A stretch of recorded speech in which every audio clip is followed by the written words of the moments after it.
What do judges look for? How do they evaluate quilting? Linda McEwen's quilt, Bella, recently won the $100,000 quilting challenge, and she's here to tell us all about this unprecedented achievement. Welcome back, Linda.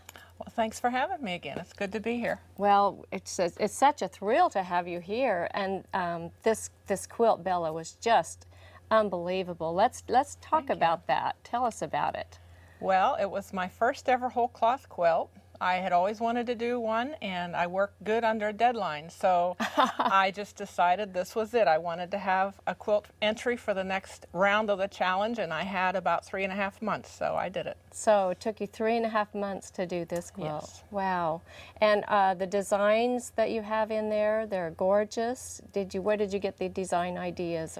Well, I kind of started off with a vague idea. I knew I wanted a rectangular quilt with an oval medallion in the center, so I kind of gridded off my fabric and sketched in the oval. I knew I wanted floral motifs, so I always have a lot of design books around and ideas that I collect, and I chose a few flowers and the grapes and started to play with them and arrange them. And I did the center medallion first, and then I did the outside border with the leaves and the motifs that are there, and then I kind of went from there to add the circles and the background decisions. And that's a real interesting background design. Very, very interesting. Well, that one was born of necessity also. I usually mark every quilt to within an inch of its life before I quilt, but I was under a time constraint, so I only marked the hanging diamond grid pattern on there, and then I quilted the inside freehand, which went really fast. Oh, that's wonderful. Oh, you're so talented. And okay, so tell us the secret of entering this competition or any of the competitions. Well, you just have to look at the magazines, find the contests, and be sure you read the rules accurately. There's a lot of ifs, ands, and buts in most quilt shows. And this particular one, your quilt is going to be gone for a while, but I think it's well worth that. Oh, I can. Yes. They have a nice package of prizes for each round, and it's just so exciting to see all the quilts come out in the new magazines. Oh, that's wonderful. And I also know that you are a quilt judge. You've judged quilt shows. Yes. And so what are some of the things that judges look for in the quilting? Well, you want all the normal things like stitch quality and a balance of design. But I think the reason my quilts tend to surface is because I try to include a lot of variety in them, straight and curved, floral and geometric, different designs that play off of each other. If you're looking at Bella, you'll see that there are straight lines in the center and straight lines at the edge. But then the freehand straight lines in the basket weave also kind of play off of that and gives it a little more visual texture. And also the floral motifs that I've used in that, they aren't identical, but they repeat each other, and it gives a lot of interest. And the scallop medallion repeats the scallop border, and there's just so much to look at. So some repetitive, but some other Difference, surprises in yes. there, and a lot of the design elements as well. And texture. And texture. Texture's a big thing. Well, it's just beautiful, and you brought some other quilts. Let's talk about this other one that is very interesting with this white design in it. Do you want to tell us about that? The white quilt is a simple double 9-patch. I call it Indigo 9-patch, and it actually has the quilted pattern in the center that I'm going to demonstrate here a little later. Oh, good.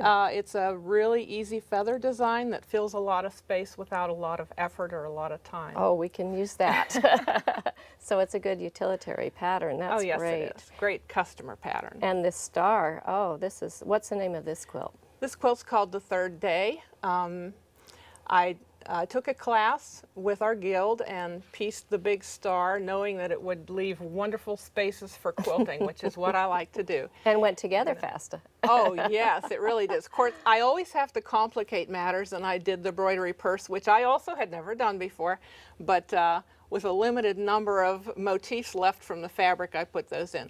But the quilting is really what draws you into that quilt and makes it interesting. There are feathers, and there's cross-hatching, and there's pebbles, and the closer you get, the more details The more you'll find. detail. I noticed that the quilting flows from the star into the black area. Yes, it too. does. If you get in close, you'll see that the flowers that are cut off at the edge of the piecing are completed in quilting, and the flow of the arcs through the fabric print are continued around to the next star point, and I just had a ball designing that quilt. You just have a lot of fun with your design. I do. Well, this is fun. Let's see you do your what you're going to show us here, your Okay. project. Well, I brought a real simple design that lots of folks can use. Okay. And feathers are probably one of the most traditional quilting designs for anybody. People But love when I feathers. do a circle of feathers in an empty block, it always seems like you have to think about, okay, now how am I going to fill in the center? Am I going to fill around and cross hatch it? Or am I going to meander in there? What am I going to do? So I decided that I just needed to put feathers in there. Okay. So Okay. once you get on to doing this, you really can do the whole thing freehand. But when I started doing it, I did this. I marked a circle. And if you're not very confident with trying this, you can use your circle maker for your machine. Okay. But that kind of slows it down a little. And I like to get her done. Get her done. Okay. But inside the circle, I just kind of followed around another swirl, and it's freehand. Just use your Okay. internal compass and draw it in there. It doesn't have to be See, I exact. think people have internal compasses, and they You don't. certainly they are. I don't think trust we're themselves. wired that way. Yeah. And after you've done this design a few times, you actually can just start without marking it and just quilt your circle. Just quilt your swirl. Okay. So we're using a contrasting thread. And by the way, for the viewers who maybe this is a little scary to do freehand, Linda has provided this free pattern, and you can check that out on our website. Now when I quilt this design, I start by quilting the vein, and I start right here in the middle. I'm going to cut that off short so I don't catch it in there. And just go with it. And it's not really a big deal if you're not right on that line. Because that line will disappear. It's a guide. okay. It's just a guide. And it's really not important if this outside circle is perfectly round. I'm glad about that, because that would be hard to do, to have it perfect. That's right. Yeah. So then I do I do feathers that repeat on the outside edge, and I start the first one off as the hook shape so that I can butt the last one back up to it. Okay. Oh, I see. Okay. And then you just trace back over. Trace back over the top. I tend to be able to have more formal looking feathers when I repeat that direction, and a lot of the quilters, especially the ones we have as customers, like their feathers to have a formal appearance to them. It has a real nice flow to it, I think. It really does, and feathers are just relaxing. I can feather away and be thinking about what's for dinner or when my grandkids are going to show up.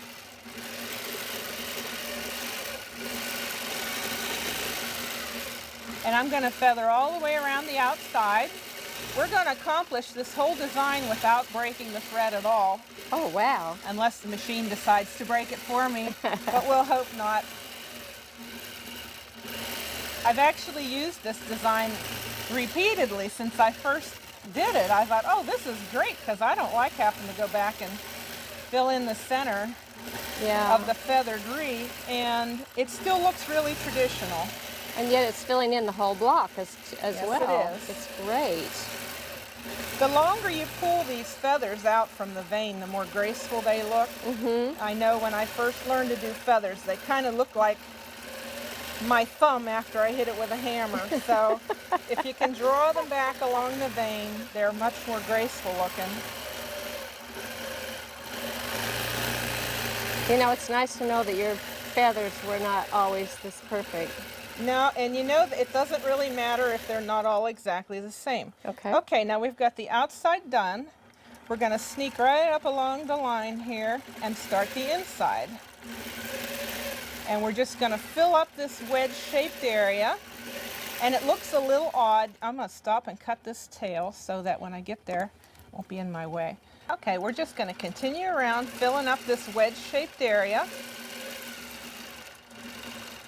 And if you keep the feathers just not quite touching that vein that you're next to, it looks better than if they bump. Oh, okay. Because I would probably have a tendency to go right over there. Well, I did the first few times, and then trial and error taught me that that wasn't exactly the best idea. But it's a lot of fun. Good. And if you try to stretch these ones too, they look more graceful than if you keep them Okay. real flat. So they kind of go right back in the same, Yep. along the curve that you're, like It's- right there, back yeah. to home base. Okay. And they're getting bigger as they go around, just to fill the space. The ones in the middle are the most fun. Wait till we get there. Yeah, I'm wondering how this is going to work, so. Now, you might be tempted to get right up and fill that little space Yeah, up, but you I need would be. room to leave that curl on the end, because Okay. that's what's pretty. And this last one is just going to go around like that. Oh. Oh, look at that. That is gorgeous. That's like a darling little wall hanging. And what did it take? 3 minutes to Yes. do. So if you have a simple quilt that has alternating plain blocks, that's a really quick way to fill them up and make them look graceful. Oh, that's going to make us look awful good as longarm quilters. So Yes. thank you so much for coming and sharing your beautiful quilt with us and this fabulous technique. Well, thank you for having me here. It's always fun. You're welcome.